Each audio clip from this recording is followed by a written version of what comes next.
성도님들을 환영하고 축복합니다. 구축행을 외쳐보겠습니다. 나는 구원의 통로입니다. 나는 축복의 통로입니다. 나는 행복의 통로입니다. 아멘. 이 세 가지 통로로 환관지역에서 살아갈 수 있기를 바랍니다. 옆에 사람과도 인사하겠습니다. 참 잘 오셨습니다. 옆에 앉아주셔서 감사합니다. 칭찬도 한마디씩 해주세요. 네.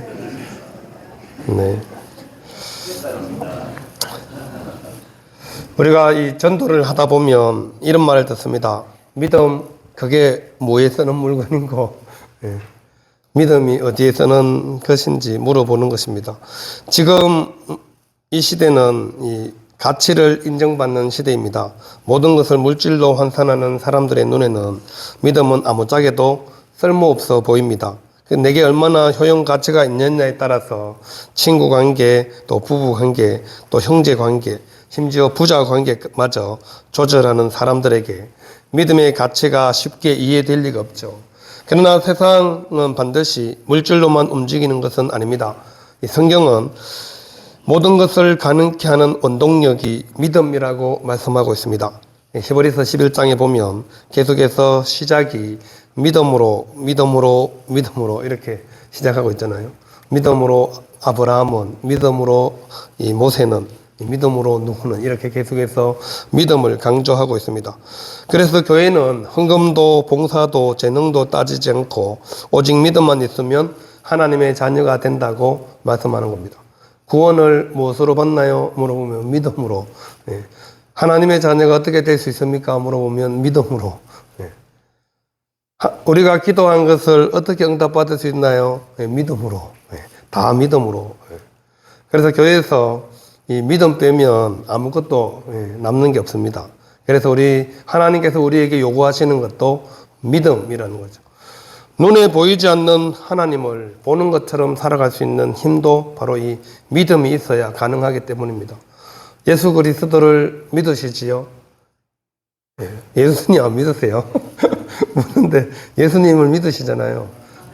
그래서 우리가 그 믿음으로 우리가 이 땅을 살아가는 겁니다. 우리 예전에 한경직 목사님한테 많은 목사님들이 찾아가서 이제 마지막으로 우리에게 당부할 말씀 한마디 해주십시오 이렇게 했는데 한 목사님이 뭐라고 얘기했다고 다리 떨어졌죠. 목사님들 예수님 잘 믿으세요. 그게 마지막 우리나라를 대표하는 목사님이 후배 목사님들에게 하신 마지막 당부의 말씀이었습니다. 목사님들 예수님 잘 믿으세요. 예수님을 우리가 제대로 알고 제대로 믿는 것이 가장 중요하기 때문에 그렇습니다. 하나님의 놀라운 역사를 보고도, 그리고 하나님께서 베풀어 주신 기적을 경험하고도 하나님을 믿지 못하는 바로와 애굽 사람들을 오늘 우리가 말씀을 통해서 계속 살펴보고 있습니다.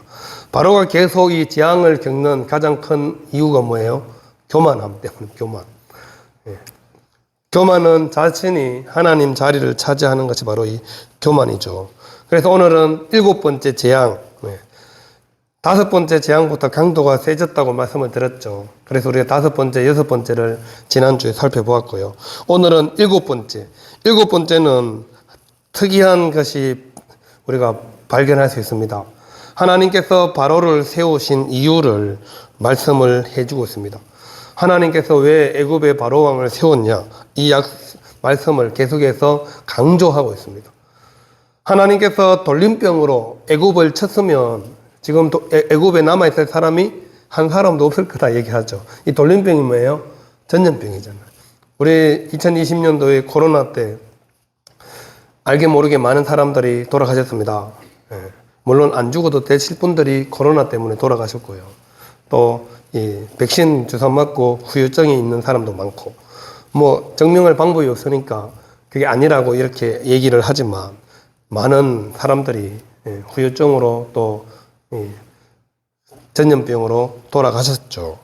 우리나라뿐만 아니라 전 세계가 다 3년 동안 코로나 때문에 엄청나게 어려움을 겪었죠. 이게 돌림병인데, 당시에 지금 현대 엄청난 과학의 시대에도 이 바이러스 코로나가 때문에 많은 사람들이 죽었다면 이 애굽 시대에 의술이 그렇게 크게 발전했겠어요?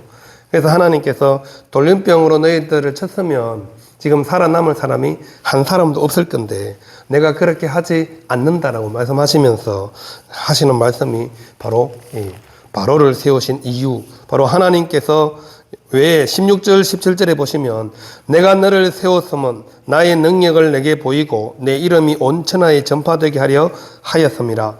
내가 여전히 내 백성 앞에 그들을 보내지 아니하느냐, 이렇게 반문하고 계시죠. 하나님께서 바로를 왕으로 세웠다고 말씀합니다. 그리고 하나님의 능력을 바로에게 보여주고 하나님의 이름이 온 천하에 전파되게 하려 합니다.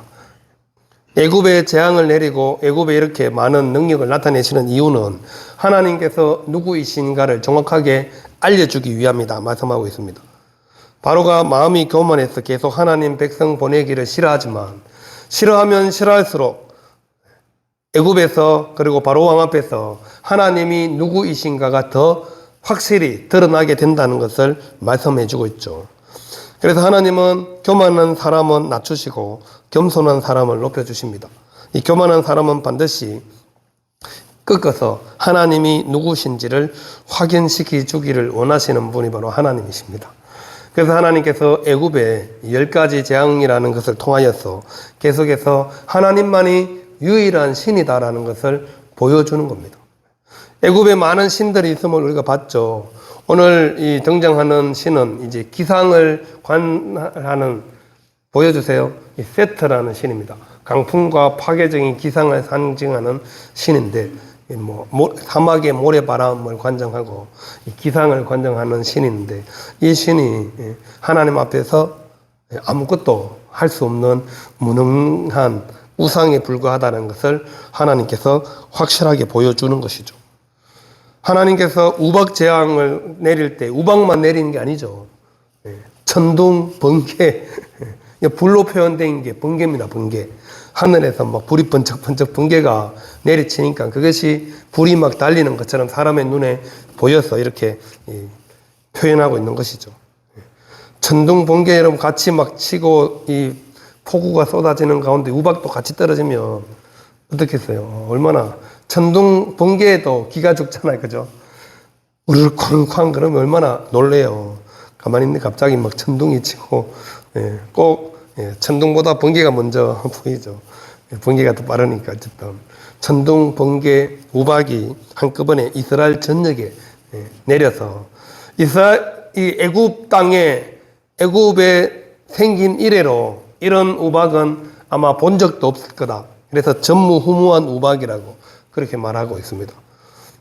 애굽 땅에, 애굽이 생긴 이래로, 나라가 생긴 이래로 이런 우박은 얼마나 강력한 우박이, 그래서 무거운 우박이라고 그렇게 표현하고 있죠. 무거운 우박이 떨어져서 이 우박에 노출되어 있는 모든 사람, 짐승, 그리고 곡식 할 것 없이 다 완전히 초토화시키겠다, 이렇게 하나님께서 말씀하고 계시죠. 그래서 하나님만이 유일한 신이시라는 것을 분명하게 애굽 땅에 보여주기를 원하십니다. 우리는 연약하지만 하나님은 강한 분이십니다. 그래서 계속해서 이스라엘 백성들을 보내달라 바로 왕에게 요청하고 있는데, 바로 왕이 계속 보내줄 듯 말 듯 하면서 또 재앙이 지나가면 마음을 또 바꾸고 그렇게 하잖아요. 그 마음이 계속 교만한 마음입니다. 완악한 마음이 변함없이 계속 재앙이 지나면 그때뿐이라는 거죠. 그래서 사람은 쉽게 잘 바뀌지 않는다는 것이 바로를 통해서도 잘 보여주고 있죠. 하나님께서 얼마나 강하신지를 계속해서 이 애굽 땅에 확인시켜 줍니다. 근데 하나님께서 오늘 본문에 경고를 하시면서 피해라 그럽니다. 피해라. 이 엄청난 우박, 무거운 우박이 떨어지니까 내일 이맘때면 내가 무거운 우박을 내리니, 이렇게 18절에 기록되어 있죠. 애굽 나라가 세워진 그날부터 지금까지 그와 같은 일이 없었다.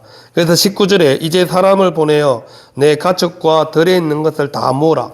사람이나 짐승이나 무릇 들에 있어서 집에 돌아오지 않는 것들에게는 우박이 그 위에 내리리니 그것들이 죽으리라 하셨다 하라 말씀해 줍니다. 무슨 말이에요? 하나님의 말씀을 듣고 정말 우박이 내려서 우리가 다 죽기 전에 가축들, 종들 이 들에서 일하게 내쁘지 말고 집으로 다 집 안으로 들어오게 해라는 말씀이죠. 이것은 하나님의 말씀을 듣고 그 말씀이 그대로 이루어질 줄 믿고 피하면 피할 수 있다는 것을 말씀해 주고 있습니다. 하나님은 무작정 심판을 내리시는 것이 아니라 피할 길도 지금 알려주고 계십니다. 애굽 사람이지만 하나님의 말씀을 듣고 정말 하나님께서 지금 5번째, 6번째 재앙을 다 지켜봤잖아요. 애굽 사람들이 그냥 한 번 지금 처음 듣는 이야기가 아니잖아요. 그러니까 그 말씀을 듣고 피할 수 있으면 피해라고 알려줍니다. 그래서 20절에 뭐라 그래요? 바로의 신하 중에 여호와의 말씀을 두려워하는 자들은 그 종들과 가축을 집으로 피하여 들였으나 이렇게 말씀하고 있죠. 이제 애굽인들 가운데서도 하나님의 말씀을 듣고 그 말씀을 두려워하는 자들이 생겨나기 시작했다는 겁니다. 6번째 지나고 나니까 7번째부터는 이제 하나님 말씀 하시니까 엄청난 또 애굽 사람들은 또잖아요. 또 재앙이 내려 이번엔 우박이야. 그래서 빨리 밖에 있는 종들, 가축들 집안으로 다 피신을 시키는 겁니다. 그런데 하나님의 말씀을 두려워하지 않는 사람들은 어떻게 해요? 그대로 들에 그냥 방치해 둡니다. 짐승들, 종들. 우리가 하나님의 말씀을 들을 때 늘 두 가지 반응이 나타나죠. 하나님의 말씀을 듣고 순종하는 사람. 하나님의 말씀을 들어도 뭐 또 진짜로 일어나겠나 그러면서 믿지 못하는 사람들이 반드시 있다는 것입니다. 선택의 몫은 누가 해요? 자기가 하는 겁니다. 책임도 누가 져요? 자기가 지는 거죠. 하나님 말씀을 듣고 두려워해서 종들과 가축을 집으로 피하여 들인 사람들은 아무런 피해도 보지 않았겠죠. 물론 곡식, 보리와 삼은 싹이 났으니까 피해를 받겠지만 사람과 가축은 아무도 죽지 않고 말씀을 들은 사람은 피할 수 있었고, 하나님의 말씀을 듣고도 두려워하지 않고 순종하지 않은 사람들은, 애굽 사람들은 종들도 가축들도 다 죽임을 당하는 겁니다. 하나님의 말씀을 두려워하여 집으로 들이는 사람들은 반드시 살 길을 하나님께서 열어두신 거죠. 하나님은 심판하실 때도 여전히 우리에게 피할 길을 허락해 주신다는 사실입니다. 무작정 때리시는 분이 아닙니다. 세게 때리지만 맞기 전에 이미 피할 길도 하나님께서 보여준다는 것이죠. 이 시대도 마찬가지입니다. 하나님의 말씀을 듣고도 하나님의 말씀을 그대로 믿는 사람이 있는가 하면 그 말씀을 전혀 듣지 않는 사람들이 분명히 있다는 것이죠. 아무리 진실을 말하고 진리를 선포해도 본인이 선택하지 않으면 아무런 소용이 없습니다. 자기는 뭐 절대 못 믿겠다는 거죠. 죽어도 못 믿겠다는 말하는 사람이 있습니다. 그럼 어떻게 돼요? 할 수 없습니다. 방법이 없죠. 죽어도 못 믿겠다는데 뭐 어떻게 하겠어요? 죽일 수도 없고. 그렇잖아요. 우리가 하나님의 진리의 말씀을 들었는데 그 말씀을 듣고 믿음이 생긴다는 게 은혜입니다. 부자와 나사로 비유를 잘 알고 있잖아요. 나사로는 아브라함의 품에 안겨 있고 부자는 지옥에 떨어졌을 때 나사로를 보니까 아브라함의 품에 안겨서 너무 행복하게 있는 모습을 보고 부자가 부탁하잖아. 부탁. 내 형제 5명이 있는데 죽은 나사로가 살아나서 돌아가면 내 형제들이 믿지 않을까요? 제발 좀 나사로를 내 형제들에게 보내서 제발 저처럼 똑같이 이 지옥불에 안 오게 해달라고 부탁했는데 뭐라 그랬어요? 모세와 선지자들이 있지 않냐. 그들의 말을 듣지 않고도 들어도 믿지 않으면 나사로가 돌아가서도 소용이 없다 이렇게 말씀하고 있거든요. 하나님의 말씀을 듣고 믿음이 생기지 않으면 아무리 기적을 보아도 죽은 사람이 살아나도 뭐 한다는 거예요? 안 믿는다는 거죠. 기적은 여러분 작심삼일입니다. 기적을 보고 신앙을 가진다는 건 거의 어렵다는 얘기죠. 그랬으면 구약의 이스라엘 백성들은 아무도 구원받지 못할 수가 없죠. 가나안 땅에 못 들어갈 수가 없습니다. 왜? 엄청난 기적을 광야에서 매일 기적을 체험했잖아요. 만나와 메추라기를 200만 명이 넘는 사람들이 매일 굶지 않고 살았는데 그 매일이 기적이잖아요, 그럼. 그럼에도 불구하고 하나님을 믿지 못했습니다. 불신앙을 가지고 있었어요. 조금만 문제가 생기면 원망하고 불평했잖아요. 그래서 우리가 하나님의 말씀을 듣고 믿음이 생기는 것은 엄청난 은혜입니다. 그래서 이 구원의 선택도 물론 믿음으로 내가 구원받지만 그것을 선택하는 사람은 내가 해야 되는 겁니다. 내가 하나님의 말씀을 듣고 순종할지 불순종할지를 결정하고 선택하는 것이죠. 마지막 때에 하나님의 심판도 마찬가지입니다. 하나님께서 반드시 예수님을 이 땅에 다시 보내시겠다 말씀하셨습니다. 그 말씀을 믿고 주님 오심을 기다리는 사람들이 믿음의 사람이죠. 마지막 정말 2000년 전에도 마지막이라 그랬어, 종말이라 그랬어 이렇게 말하면서 전혀 무시하는 사람들이 있습니다. 교회 안에도 있습니다. 예수님 다시 오시고 마지막 심판 때가 있다고 말하는데도 2000년이 지나도 아직 안 오는 걸 뭐 언제 오겠냐고, 내 죽기 전에는 안 올 걸 그러면서 전혀 믿음과 다르게 반응하는 사람들이 반드시 있다는 것입니다. 우리는 반드시 하나님의 마지막 심판이 있음을 믿고 살아가는 사람들입니다. 예수님께서 다시 오신다고 말씀하셨고 예수님께서 마지막 심판하시러 이 땅에 오신다고 말씀하시기 때문에 우리는 끝까지 믿음을 잘 지켜나가야 한다는 것이죠. 하나님의 말씀을 듣고 순종함으로 가축을 드린 사람들은 우박에 다 피해를 받지 않았지만 그것을 무시한 사람들은 다 종들도 가축들도 들에서 다 죽었습니다. 모세가 지팡이를 들어 올리자 하나님은 천둥과 우박을 보내셨습니다. 그리고 불을 내려서 땅에 달리게 했죠. 24절에 보시면 우박이 내림과 불덩이가 우박에 섞여 내림이 심히 맹렬하니 나라가 생긴 그때로부터 애굽 온 땅에는 그와 같은 일이 없었더라. 나라가 생긴 이래로 지금 이런 일은 처음이라는 겁니다. 기상을 다스리는 파괴의 신 세트는 아무것도 도움을 줄 수 없는, 애국 사람들이라고 뭐 안 빌었겠어요? 제발 이 재앙이 우리에게 안 닥치게. 근데 아무런 소용이 없었습니다.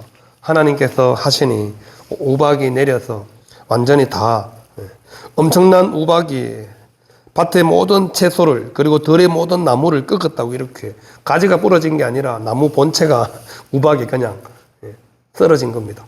아무리 굵은 나무도 우박이 하늘에서 떨어지니 얼마나 엄청난 속도로 여러분 생각해 보세요. 이런 돌덩이가 하늘에서 떨어진다고 생각해 보세요.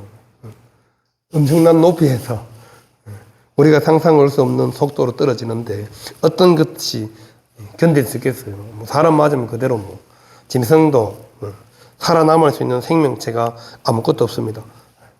엄청난 하나님의 심판이 애굽 온 전역에, 나라가 생긴 이래로 이런 재앙은 처음이다 이렇게 말씀하고 있는 거죠. 하지만 26절에 보시면 이스라엘 자손들이 있는 그곳 고센 땅에는 뭐가 없었어요? 우박이 없었더라. 하나님께서 철저하게 하나님의 백성들과 애굽 사람들을 지금 구별하고 있음을 우리가 계속해서 확인할 수 있죠. 그래서 히브리 사람의 하나님 여호와라고 계속해서 강조를 하고 있는 것입니다. 내 백성, 하나님께서 철저하게 하나님의 백성을 보호하시고 계신다는 것을 확실하게 지금 계속해서 이제 보여주고 있죠. 돌림병도, 전염병도 고센 땅에는 생기지 않았고요. 여러분, 같은 애굽에 살고 있잖아요. 고센 땅이 남은 나라가 아닙니다. 같은 애굽 땅이에요. 근데 우박이 거기만 안 내려요. 이게 어떻게 자연현상으로 설명할 수 있겠어요? 애굽의 모든 전역에 우박이 안 내리는 곳이 없습니다.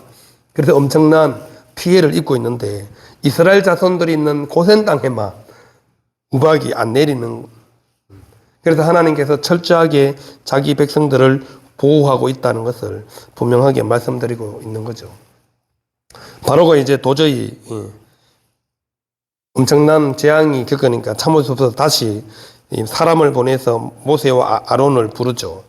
이번은 내가 범죄하였노라. 27절에 이렇게 말씀하고 있죠. 이번은 내가 범죄하였노라.